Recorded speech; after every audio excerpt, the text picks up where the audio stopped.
Welcome. It's Facts You Don't Know. If it's your first time here and you want to find out new facts that will definitely make you smarter and more, and first make sure to subscribe and activate the notification bell so you don't miss anything.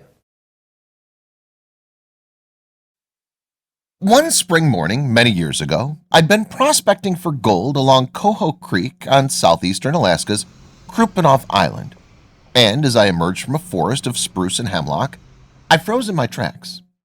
No more than 20 paces away in the bog was a huge Alaskan timber wolf, caught in one of Trapper George's traps. Old George had died the previous week of a heart attack, so the wolf was lucky I had happened along. Confused and frightened at my approach, the wolf backed away, straining at the trap chain. Then I noticed something else. It was a female, and her teats were full of milk.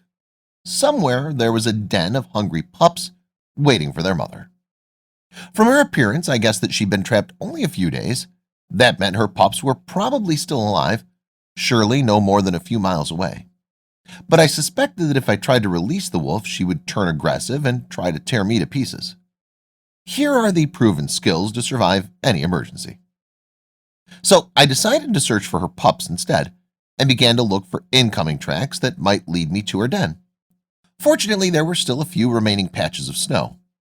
After several moments, I spotted paw marks on a trail skirting the bog. The tracks led a half-mile through the forest, then up a rock-strewn slope. I finally spotted the den at the base of an enormous spruce. There wasn't a sound inside. Wolf pups are shy and cautious, and I didn't have much hope of luring them outside, but I had to try. So I began imitating the high-pitched squeak of a mother wolf calling her young. No response. A few moments later, after I tried another call, 4 tiny pups appeared. They couldn't have been more than a few weeks old. I extended my hands and they tentatively suckled at my fingers. Perhaps hunger had helped overcome their natural fear. Then, one by one, I placed them in a burlap bag and headed back down the slope. When the mother wolf spotted me, she stood erect. Possibly picking up the scent of her young, she let out a high-pitched, plaintive whine.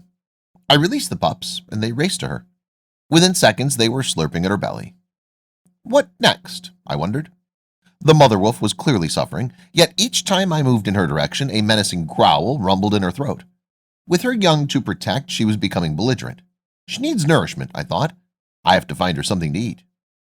I hiked toward Coho Creek and spotted the leg of a dead deer sticking out of a snowbank. I cut off a hindquarter, then returned the remains to nature's icebox. Toting the venison hunch back to the wolf, I whispered in a soothing tone, "Okay, mother, your dinner is served, but only if you stop growling at me. Come on now, easy." I tossed chunks of venison in her direction. She sniffed them and then gobbled them up. Cutting hemlock boughs, I fashioned a rough shelter for myself and was soon asleep nearby. At dawn, I was awakened by 4 fluffy bundles of fur sniffing at my face and hands. I glanced toward the agitated mother wolf. If I could only win her confidence, I thought. It was her only hope. Over the next few days, I divided my time between prospecting and trying to win the wolf's trust. I talked gently with her, threw her more venison, and played with the pups. Little by little, I kept edging closer, though I was careful to remain beyond the length of her chain. The big animal never took her dark eyes off me. "Come on, mother," I pleaded. "You want to go back to your friends on the mountain? Relax." I could see that the trap's steel jaws had imprisoned only 2 toes. They were swollen and lacerated, but she wouldn't lose a paw if I could free her. "Okay," I said, "just a little longer and we'll have you out of there." I applied pressure, the trap sprang open, and the wolf pulled free. Whimpering, she loped about, favoring her injured paw. My experience in the wild suggested that the wolf would now gather her pups and vanish into the woods. But cautiously she crept towards me. The pups nipped playfully at their mother as she stopped at my elbow. Slowly she sniffed my hands and arms. Then the wolf began licking my fingers. I was astonished. This went against everything I'd ever heard about timber wolves. Yet, strangely, it all seemed so natural. After a while, with her pups scurrying around her, the mother wolf was ready to leave and begin to limp off towards the forest. Then she turned back to me. "You want me to come with you, girl?" I asked. Curious, I packed my gear and set off. Following Coho Creek for a few miles, we ascended Kuprianoff Mountain until we reached an alpine meadow. There, lurking in the forested perimeter, was a wolf pack. I counted 9 adults and, judging by their playful antics, 4 nearly grown pups.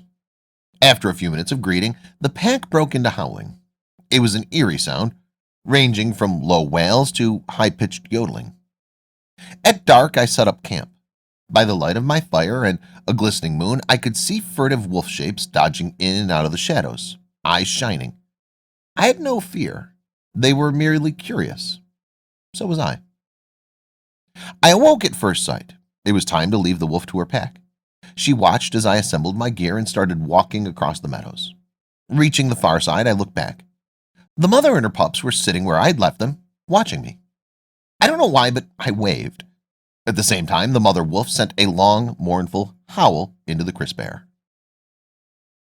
4 years later, after serving in World War II, I returned to Coho Creek.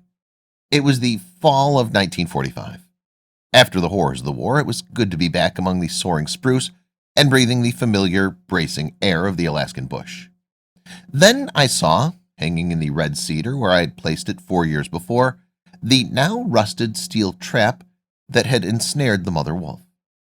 The sight of it gave me a strange feeling, and something made me climb Kuprianof Mountain to the meadow where I had last seen her. There, standing on a lofty ledge, I gave out a long, low wolf call, something I'd done many times before. An echo came back across the distance. Again I called, and again the echo reverberated, this time followed by a wolf call from a ridge about half a mile away. Then, far off, I saw a dark shape moving slowly in my direction. As I crossed the meadow, I could see it was a timber wolf. A chill spread throughout my whole body. I knew at once that familiar shape, even after 4 years. "Hello, old girl," I called gently. The wolf edged closer, ears erect, body tense, and stopped a few yards off, her bushy tail wagging slightly. Moments later, the wolf was gone. I left Kuprianof Island a short time after that, and I never saw the animal again. But the memory she left with me, vivid, haunting, a little eerie, will always be there. A reminder that there are things in nature that exist outside the laws of understanding of men. During that brief instant in time, this injured animal and I had somehow penetrated each other's worlds, bridging barriers that were never meant to be bridged. There are no explaining experiences like this. We can only accept them, because they're tinged with an air of mystery and strangeness. Perhaps treasure them all the more. Keep watching for an incredible survival story of a hiker who survived back-to-back grizzly attacks. Thanks for watching. Please like and share the video in social networks. We'll be right back to you as fast as we can.